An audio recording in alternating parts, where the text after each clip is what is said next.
Halo, Assalamualaikum warahmatullahi wabarakatuh. Perkenalkan, nama saya Amelia Nurlaila dengan NIM C24190003. Jadi, di sini saya akan menjelaskan mengenai praktikum ketiga dari mata kuliah Biologi Populasi Ikan, yaitu tentang pengenalan alat dan bahan di laboratorium. Nah, teman-teman pasti penasaran kan, alat dan bahan apa saja yang kita gunakan selama praktikum? Mari kita simak.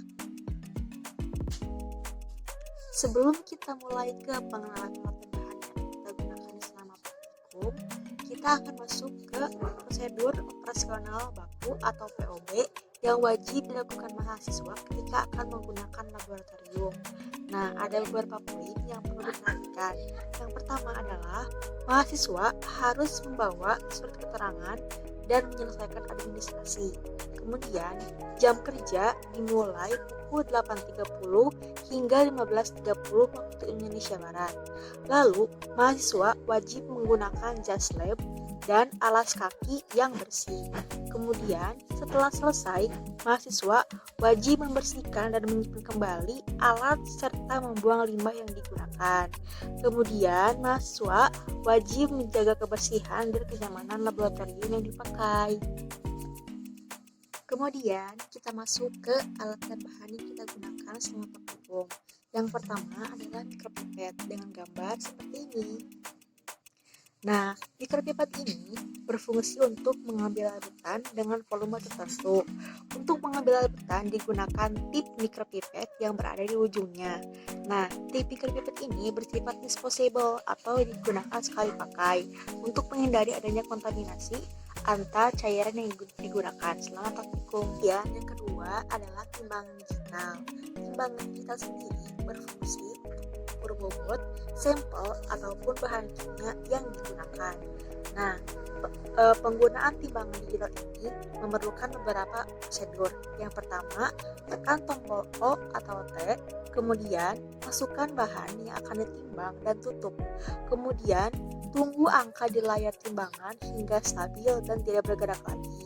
Kemudian setelah selesai, angkat dan bersihkan kembali timbangan.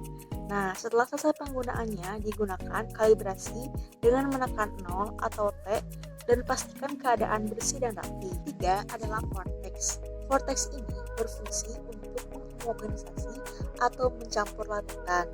Nah, ada beberapa prosedur atau langkah kerja yang digunakan untuk menggunakan vortex ini. Yang pertama, hubungkan vortex ke arus listrik, kemudian tekan tombol on. Setelah itu, aturlah kecepatan dengan memutar tombolnya. Lalu, letakkan sampel di piringan pemutar, dan setelah penggunaan, tekan kembali tombol dengan pusat off. Setelah itu, lepaskan penghubung arus listrik dan bersihkan keadaan bersih dan rapi. Yang keempat adalah mini inkubator. Nah, mini inkubator sendiri berfungsi untuk mengontrol atau menjaga suhu di dalam inkubator. Ada beberapa prosedur yang digunakan. Yang pertama adalah hubungkan arus listrik, kemudian tekan on di belakang alat mesin, kemudian atur suhu dan tekan start. Setelah itu, atur suhu sesuai dengan keinginan, kemudian masukkan sampel ke dalam lubang inkubator. Setelah penggunaan, lepaskan sampel dari mesin, dihubungkan dan putuskan arus listrik. Setelah itu, pastikan keadaan bersih dan rapi.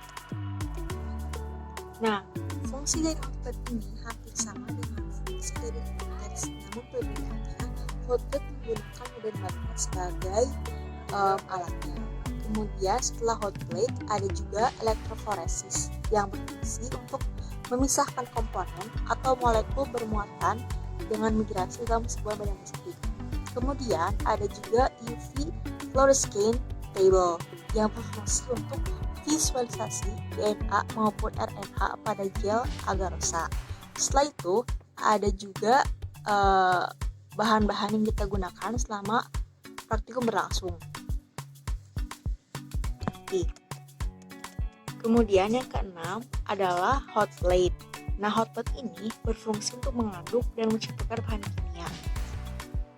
Fungsi dari hot plate ini hampir sama dengan fungsi dari vortex, namun perbedaannya hot plate menggunakan medan magnet sebagai alatnya.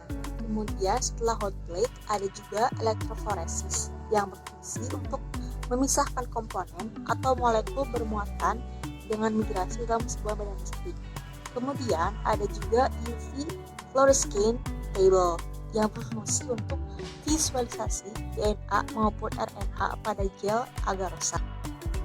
Kemudian ada PCR yang berfungsi untuk amplifikasi gen dan juga microcentrifuge yang berfungsi untuk mengendapkan, mengangkatkan, dan memisahkan larutan dengan densitas yang berbeda menggunakan latan dan sekat ketat. Setelah itu ada juga bahan-bahan yang kita gunakan selama praktikum berlangsung. Pada praktikum kali ini yang pertama adalah tip micropipet yang berfungsi untuk memindahkan cairan menggunakan micropipet.